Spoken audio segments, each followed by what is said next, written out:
आज छठवां दिन।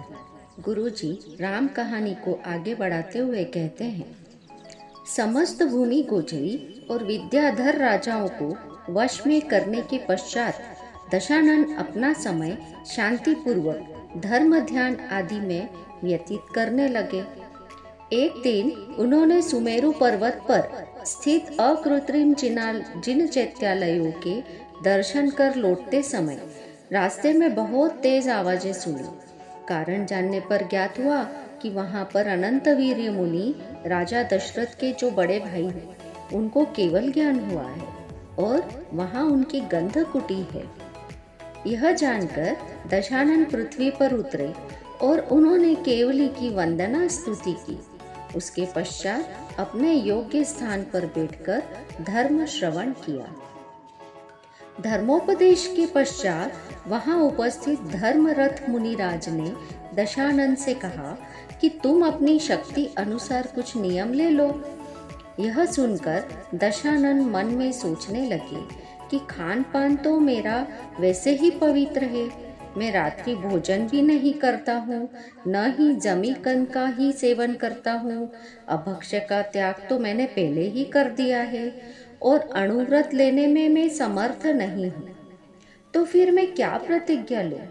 फिर वे कुछ सोचकर मुनिराज से कहते हैं कि कोई पर नारी अत्यंत रूपवती भी क्यों न हो, पर यदि वह मुझे नहीं चाहेगी तो मैं उसका बलात् सेवन नहीं करूँगा, उसके साथ जबरदस्ती नहीं करूँगा।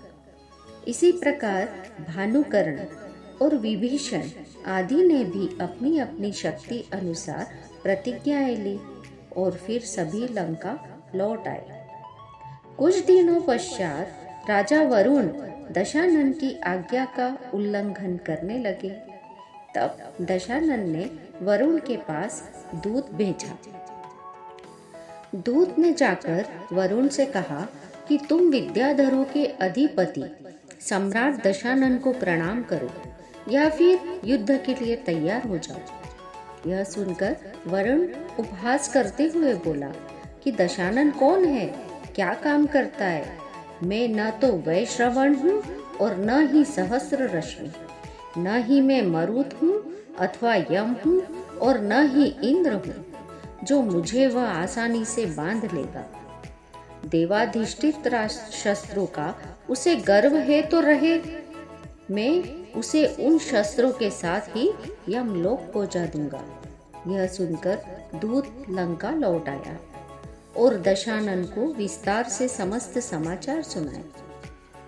वरुण की गर्वोक्ति सुनकर क्रोधावेश में दशानन ने प्रतिज्ञा की कि वरुण देवाधिष्ठित शस्त्रों के बिना ही मारूंगा अथवा बांधूंगा।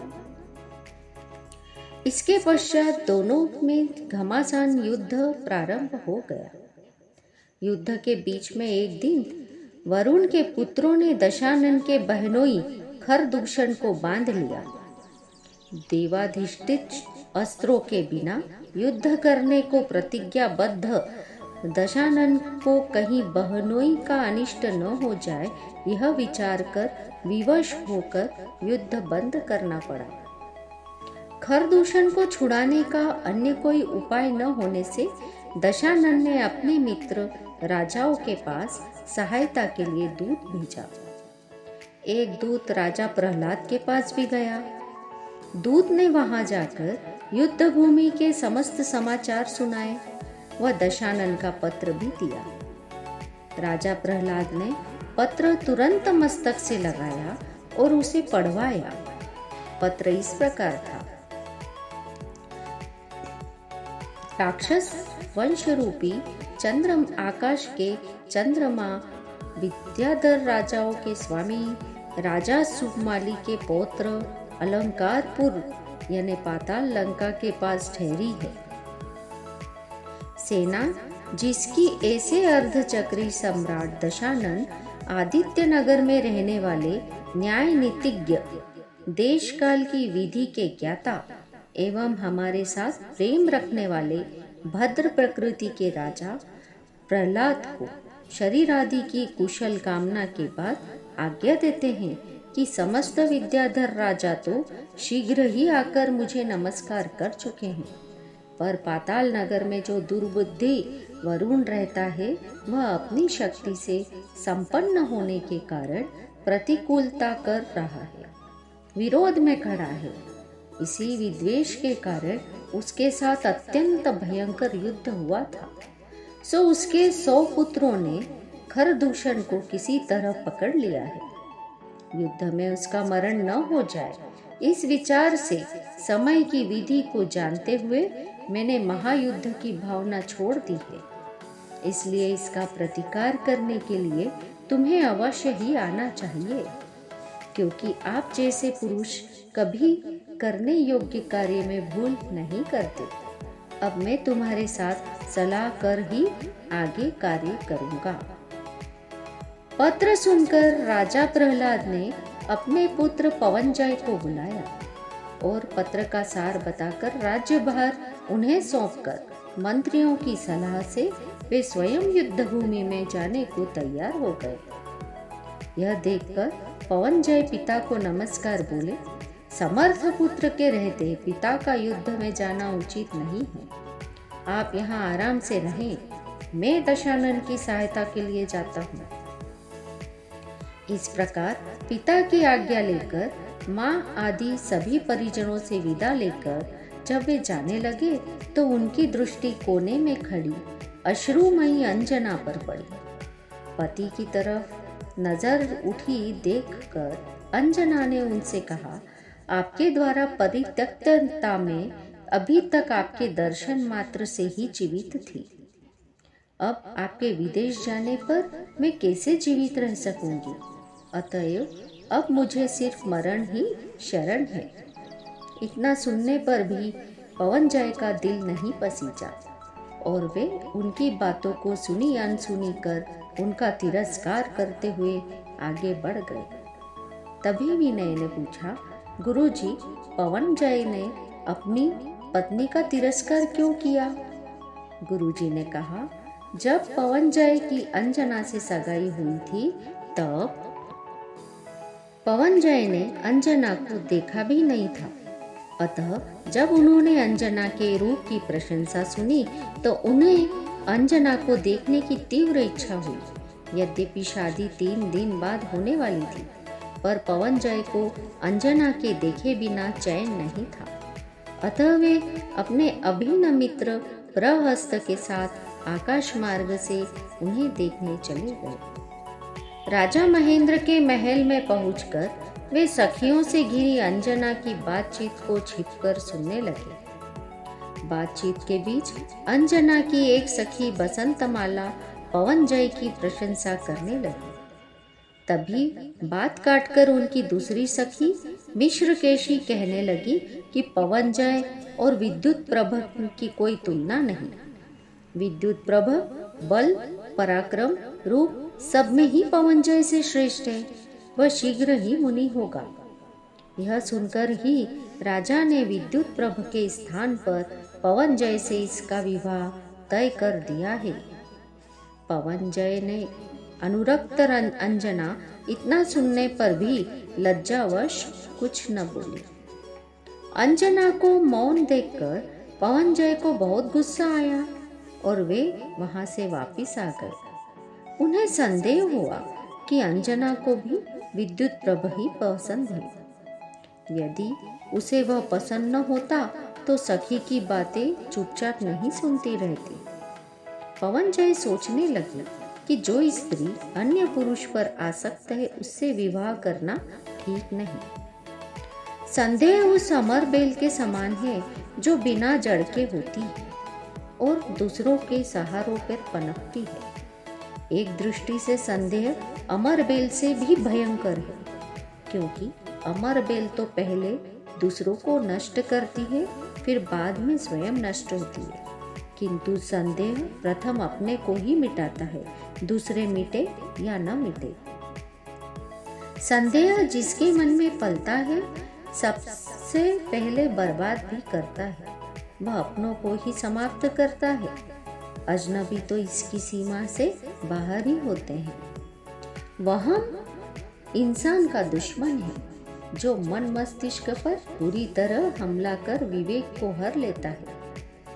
विवेक रहित संदेह से जकड़े पवन जय ने घर वालों को अपना निर्णय सुनाया कि मैं अंजना से विवाह नहीं करूंगा। कुमार का यह निर्णय सुनकर दोनों राजाओं के खेमों में खलबली मच गई। किसी को कुछ समझ नहीं आ रहा था। कल तक तो राजकुमार अच्छे भले थे, विवाह के इच्छुक थे, अब रातों रात ये क्या हो गया। माता पिता के बहुत समझाने पर उन्होंने विवाह तो कर लिया, पर विवाह के बाद अंजना की शक्ल तक नहीं देखी। पवन जय अंजना से विरक्त है, वे उनका मुख भी देखना पसंद नहीं करते, उन्हें एक महल में अलग रख दिया। यह बात जंगल में लगी आग के समान सारे राज्य में अल्पकाल में ही फैल गई।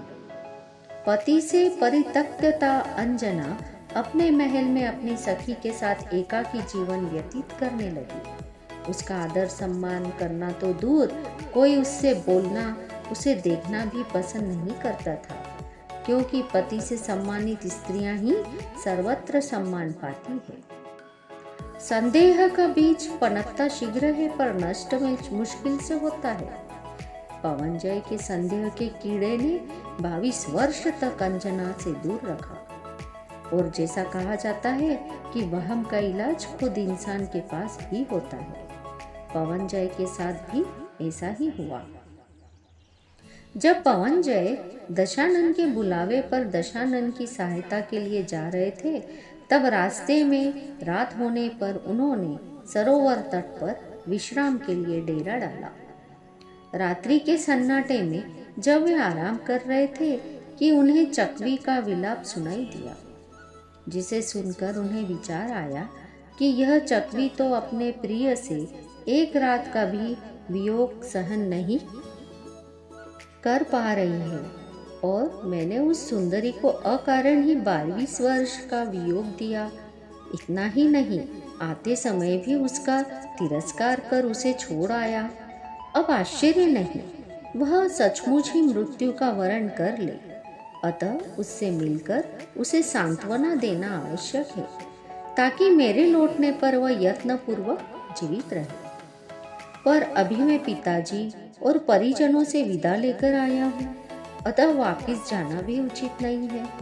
समझ में नहीं आता कि अब मैं क्या करूँ। पवन जय ने अपने अभिन्न मित्र प्रहस्त के सामने अपनी समस्या प्रस्तुत की, तो समय व सभी परिस्थिति को ध्यान में रखकर उसने मध्यम मार्ग निकाला, और उसकी सलाह के अनुसार वे दोनों मुदगर नामक सेनापति को सेना की सुरक्षा का भार सौंपकर सुमेरु की वंदना के बहाने वहां से चल दिए।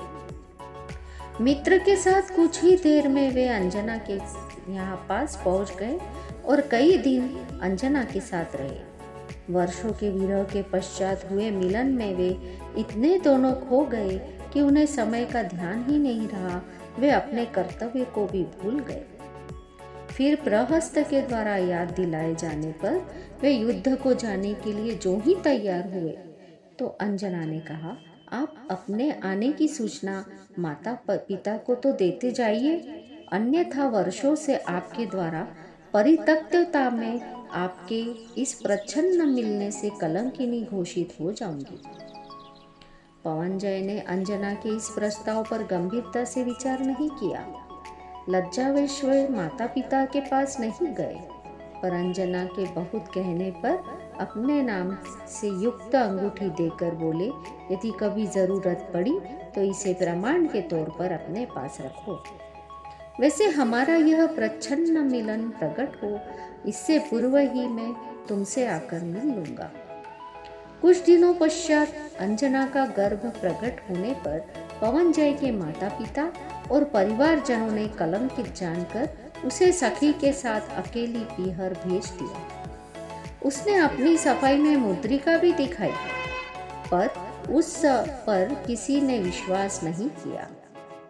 ससुराल से परित्यक्तता अंजना को पिता के भी घर पर सहारा न मिला, सो उचित ही है, क्योंकि स्थानच्युत होने पर अपने मित्र भी शत्रु बन जाते हैं। जैसे जब तक कमल पानी में रहता है तब तक सूर्य की किरणों से के स्पर्श से प्रस्फुटित होता है, और वही कमल जब पानी के बाहर होता है तो उन्हीं सूर्य की किरणों से कुम्हला जाता है। यह सब पुण्य पाप का खेल है। पुण्य के उदय में शत्रु भी संयोग करते देखे जा सकते हैं और पाप के उदय में अपने अभिन्न भी साथ छोड़ देते हैं।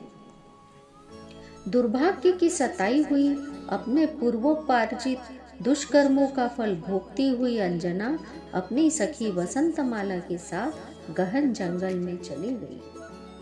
चलते चलते थकने पर उन्होंने पास ही एक गुफा में आश्रय लिया। जंगली जानवरों की भयंकर आवाजों से डरी हुई वे इधर उधर देख रही थी कि उन्हें एक शिला पर विराजमान मुनिराज दिखाई दिए, जिससे दोनों का डर कुछ दूर हुआ। उन्होंने मुनिराज की वंदना की। मुनिराज के ध्यान के भंग होने पर वसंतमाला ने उनसे पूछा कि कौन मंदभाग्य इसके गर्भ में आया है कि जिसके आते ही यह कलंकिनी घोषित हो गई, और महलों में रहने वाली इस राजवधू को इन जंगलों में भटकना पड़ रहा है। यह सुनकर मुनिराज ने कहा कि इसके गर्भ में आने वाला जीव मंदभाग्य वाला नहीं अपितु महाभाग्यशाली है। इसके जो पुत्र होगा उससे माँ का परम सुख की प्राप्ति होगी, यथा शीघ्र पति से मिलाप होगा। यह जीव अनंत शक्ति का धारक है और इसी भाव से मुक्ति को प्राप्त करेगा।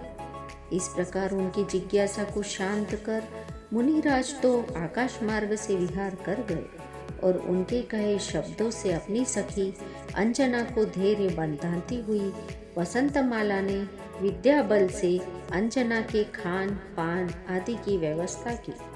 वह अंजना को प्रसन्न रखने का यथासंभव प्रयत्न करती, अपनी शक्ति अनुसार उसकी सेवा भी करती।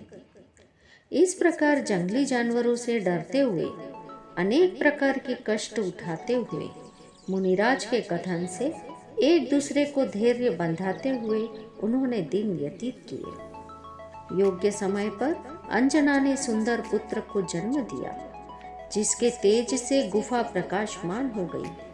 इसी समय उन्हें आकाश में एक विमान दिखाई दिया, जिसे देखकर पुत्र के अनिष्ट की आशंका से डरकर अंजना रोने लगी। रोने की आवाज सुनकर विमान में बैठे विद्याधर राजा नीचे गुफा में आए और उनसे रोने का कारण पूछते हुए वसंतमाला से बोले, यह स्त्री कौन है? यहाँ सघन वन में क्या कर रही है और क्यों रो रही है? वसंतमाला ने बताया कि यह राजा महेंद्र की पुत्री है और राजा प्रहलाद के पुत्र पवनजय की पत्नी है। विवाह के पूर्व जब मिश्रकेशी नामक सखी इसके सामने पवनजय की निंदा और विद्युत प्रभु की प्रशंसा कर रही थी, तब पवनजय ने अपने मित्र के साथ छिपकर वह सब वार्ता सुन ली और संशयात्मक मन वाले उन्होंने इन्हें ब्याह कर छोड़ दिया। शादी के 22 वर्ष पश्चात जब वह दशानन की सहायता के लिए जा रहे थे कि मानस सरोवर पर विरह से छटपटाती चकवी को देखकर इनका मन अंजना के प्रति दयालु हो गया और वह गुरुजनों आदि से छिपकर अंजना से मिलने आए हैं। कुछ दिन अंजना के साथ बिताकर उन्हें गर्भाधान कराकर वे पिता की आज्ञा पूर्ण करने युद्ध में चले गए। गर्भ प्रकट होने पर निर्दोष अंजना को उल्टा जानकर ससुराल वालों ने पिता के घर भेज दिया। अब कीर्ति के भय से पिता ने भी इसे आश्रय नहीं दिया, सो ठीक ही है, क्योंकि सज्जन पुरुष मिथ्या दोष से डरते ही हैं। आश्रयहीन अंजना इस भयानक वन में रहने लगी और अब पुत्र के जन्म होने पर परिवारजनों से विलग अकेली होने के लिए रो रही है। इतना सुनकर वे बोले, मैं हनु रूहदीप का स्वामी राजा प्रतिसूर्य हूँ। अंजना मेरी भांजी है। मैंने इसे बहुत दिनों से नहीं देखा, इसलिए पहचाना नहीं। जब उन्होंने किशोर अवस्था की घटनाएं सुनाई तो अंजना ने अपने मामा मामी को पहचान लिया। अंजना ने फिर उनसे बहुत देर तक बातें की। उसके बाद वे अपने मामा के साथ हनुरूह द्वीप की ओर रवाना हो गई। रास्ते में अंजना की गोदी से उछलकर बालक पर्वत पर गिर पड़ा।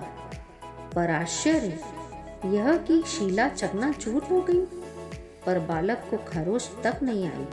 चकनाचूर शिला पर बालक प्रसन्न मुद्रा में पड़ा था। यह देखकर राजा ने अंजना से कहा कि जब इस बालक में बाल अवस्था में इतनी ताकत है तो पता नहीं युवा अवस्था में यह क्या करेगा। यह तो चरम शरीरी है। आज से इसका नाम श्रीशैल रहा। हनुरूह द्वीप पहुंचने पर उसका जन्मोत्सव धूमधाम से मनाया गया। हनुरूह द्वीप में रहने वाले बालक हनुमान नाम से प्रसिद्ध हुआ। हनुमान के पिता पवनजय ने वरुण को युद्ध में जीतकर खरदूषण को छुड़ाया और फिर दशानन की आज्ञा लेकर अंजना से मिलने के इच्छुक वे शीघ्र ही लौटे। घर लौटने पर माता पिता आदि सभी ने उनका स्वागत सत्कार किया। उन सब से मिलते हुए पवनजय की आंखें अंजना को ही ढूंढ रही थी, पर सबके बीच जब उन्हें अंजना नहीं दिखाई दी तो वे बहुत व्याकुल हुए और चुपचाप उसे सब जगह ढूंढने लगे। जब वह कहीं भी नहीं मिली तो अंत में लज्जा छोड़कर उन्होंने माँ से उसके बारे में पूछ ही लिया। अंजना का नाम सुनते ही माँ ने कानों पर हाथ रख लिए और बोली, उस उल्टा का नाम न लो।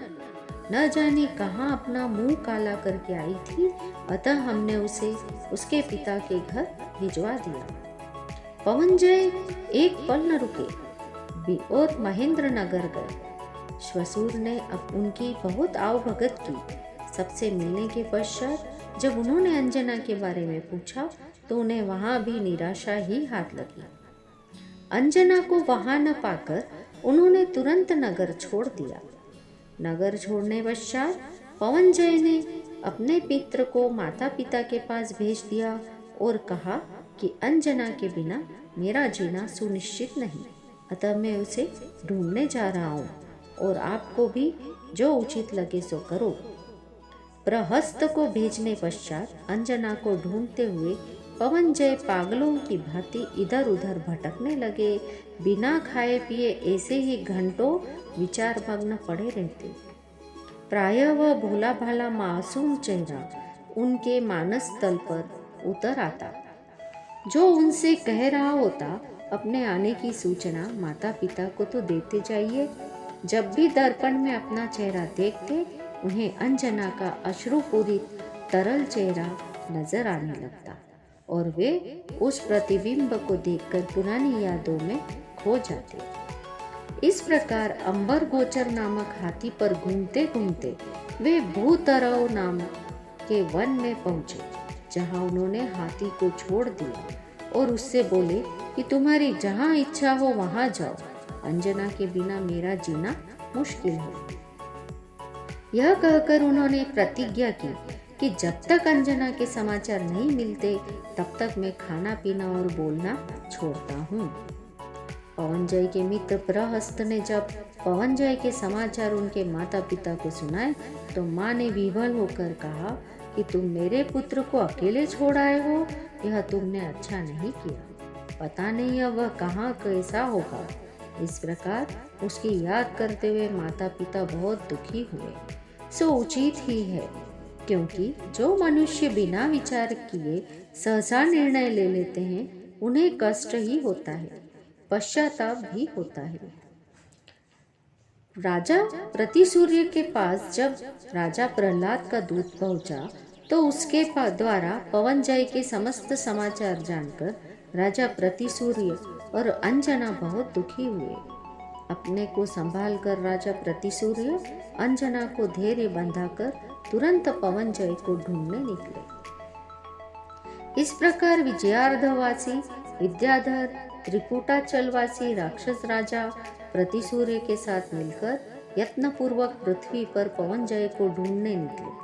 ढूंढते ढूंढते भूतरव नामक वन में ऊपर पहुंचे तो उन्हें वहां पवनजय का हाथी दिखाई दिया, जिसे देखकर वहां पवनजय की उपस्थिति को अनिवार्य जानकर वे विमान से उतरे।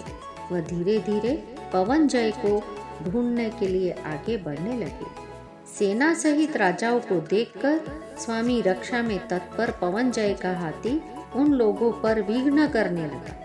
किसी तरह उसे वश में करके वे सभी पवनजय के समीप पहुंचे और सकुशल समाचार पूछने लगे, पर वे चुप ही रहे और इशारे से बता दिया कि अंजना के बिना मैं मरने का निश्चय कर चुका हूँ। यह सुनकर माता पिता बहुत हताश हुए। उन्हें बार बार समझाने लगे, तुम अभी घर चलो, भोजन लो आदि ऐसे समझाने लगे, पर पवनजय अपने निर्णय पर अटल रहे। तब राजा प्रतिसूर्य वहां पहुंचे तो उन्हें पवनजय के मौन व्रत और मृत्यु के वरण करने का निश्चय इसका पता चला। जब राजा प्रतिसूर्य ने माता पिता को धैर्य बंधाया और सभी राजाओं को दूर कर पवनजय से एकांत में बोले कि अंजना मेरे पास हनुरूह द्वीप में अपने पुत्र के साथ सकुशल है। राजा पर प्रतिसूर्य ने पवनजय के को सम्मान के साथ रखा। अंजना को पाकर पवनजय अपना सब दुख भूल गए और सुखपूर्वक अपना समय व्यतीत करने लगे। इस प्रकार पवनजय हनुरूह द्वीप में वर्षों रहे। हनुमान भी जवान हो गए, उन्हें समस्त विद्याएं सिद्ध हो गई थी। महाबलवान हनुमान शस्त्र चालन और शास्त्र पठन दोनों विद्याओं में कुशल हो गए थे। पवनजय जब एक दिन राज्यसभा में बैठे थे तभी दशानन का दूत प्रतिसूर्य के पास आया। दूत ने दशानन के संदेश को बताते हुए कहा कि वरुण अपने 100 पुत्रों और उत्कट दुर्ग के बल पर फिर से आज्ञा भंग करने लगा है, अतः युद्ध के लिए चलना है। यह समाचार सुनकर राजा प्रतिसूर्य और हनुमान पवनजय को राज्याभिषेक कर जाने को उद्यत हुए, पर हनुमान ने उन्हें जाने नहीं दिया और युद्ध के लिए स्वयं चले गए। जब हनुमान दशानन के पड़ाव में पहुंचे तो दशानन ने उनका स्वागत किया। इसके पश्चात अत्यंत स्नेहपूर्वक दशानन ने कहा कि सज्जनोत्तम पवनजय ने मेरे साथ बहुत स्नेह दर्शाया, जो कि प्रसिद्ध गुणों के धारक इस पुत्र को भेजा। इस महाबलवान और तेजोमंडल के धारक वीरपुर को पाकर मुझे इस संसार में कोई भी कठिन नहीं रहेगा। इस प्रकार दशानन जब हनुमान के गुणों का वर्णन कर रहे थे तब हनुमान लज्जावनत हो गए। सो उचित ही है, क्योंकि महापुरुषों की वृत्ति ऐसी ही होती है। उसके पश्चात युद्ध के लिए निकल पड़े। युद्ध में हनुमान की सहायता से दशानन ने वरुण को उसके 100 पुत्रों सहित पकड़ लिया। फिर वरुण की रक्षा का भार भानुकर्ण को सौंपकर कुछ दिन निश्चिंत हुए दशानन आराम करने चले गए। दशानन के जाने के पश्चात क्रोधावेश में भानुकर्ण शत्रु के नगर को नष्ट करने लगे। सिपाहियों ने उस नगर की कीमती वस्तुएं लूट ली और वे सुंदर स्त्रियों को पकड़कर दशानन के पास ले गए। उन स्त्रियों की दयनीय अवस्था देखकर करुण क्रंदन सुनकर करुणामय दशानन ने भानुकर्ण से कहा कि जो तू कुलवती स्त्रियों को बंदी के समान लाया है वह तूने अत्यंत निंदनीय कार्य किया है। इन भोली भाली स्त्रियों का क्या दोष था जो तू इसे पकड़कर लाया है। ऐसा कहकर दशानन उन स्त्रियों को छुड़वाया, उन्हें आश्वासन देकर भय रहित किया और सुरक्षा पूर्वक घर भिजवाने की व्यवस्था की। इसके पश्चात वरुण को बुलाकर दशानन ने उससे कहा कि तुम युद्ध में पकड़े जाने का शोक मत करो, क्योंकि युद्ध में वीरों का पकड़ा जाना तो उत्तम कीर्ति का कारण है। स्वाभिमान वीर युद्ध में 2 गतियां प्राप्त करते, या तो पकड़ा जाना या मारा जाना। तुम पहले के समान ही समस्त मित्र बंधुओं के साथ अपने राज्य का पालन अपने स्थान से करो। यह सुनकर गदगद हो वरुण बोला, इस संसार में आपका पुण्य विशाल है। जो आपके साथ वैर रखता है वह मूर्ख है। आपने अपूर्व बल से मुझे जीत लिया।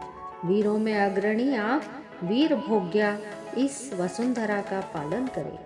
हे उदार यश के धारक दशानन, आप हमारे स्वामी हो। अतः मेरे दुर्वचनों से आपको जो दुख हुआ है उसे आप माफ करें। आप अत्यंत पराक्रमी हैं, इसलिए आपसे संबंध कर मैं कृतकृत्य होना चाहता हूँ। अतः आप मेरी पुत्री स्वीकृत कीजिए, क्योंकि उसके योग्य आप ही हैं। दशानन की स्वीकृति से वरुण ने कमल मुख सत्यवती नामक पुत्री का विवाह दशानन से कर दिया। दशानन ने भी हनुमान की वीरता से प्रसन्न होकर अपनी बहन चंद्रनखा की पुत्री अनंग कुसुमा का विवाह हनुमान से किया और कर्णकुंडलपुर का राज्य भी दिया, जहां हनुमान सुखपूर्वक रहने लगे। हनुमान की वीरता देखकर नल आदि राजाओं ने भी अपनी अपनी पुत्रियों का विवाह हनुमान के साथ किया। इस प्रकार हनुमान की कुल 1000 रानियां थी। कुछ दिन पश्चात सुग्रीव की पुत्री पद्मरागा हनुमान का चित्र देखकर मोहित हो गई। तब पद्मरागा की सखी ने उसका चित्र लेकर हनुमान को दिखाया। चित्र देखते ही हनुमान भी उस पर मोहित हो गए और वे तुरंत किष्किंधपुर की ओर चल पड़े। किष्किंधपुर पहुंचकर पद्मरागा से विवाह कर हनुमान वहां कुछ दिन सुखपूर्वक रहे। इस प्रकार दशानन ने सुग्रीव, हनुमान आदि सभी राजाओं की सहायता से 3 खंड के राजाओं को अपने वश में किया। सभी राजाओं ने अपनी अपनी पुत्रियों का विवाह दशानन से किया। दशानन की कुल 18,000 रानियां थीं। शत्रु रहित दशानन ने उनके साथ चिरकाल तक सुख उपभोग किया। अभी सभी भूमि गोचरी और विद्याधर राजाओं ने मिलकर दशानन का अर्धचक्री पद पर अभिषेक किया।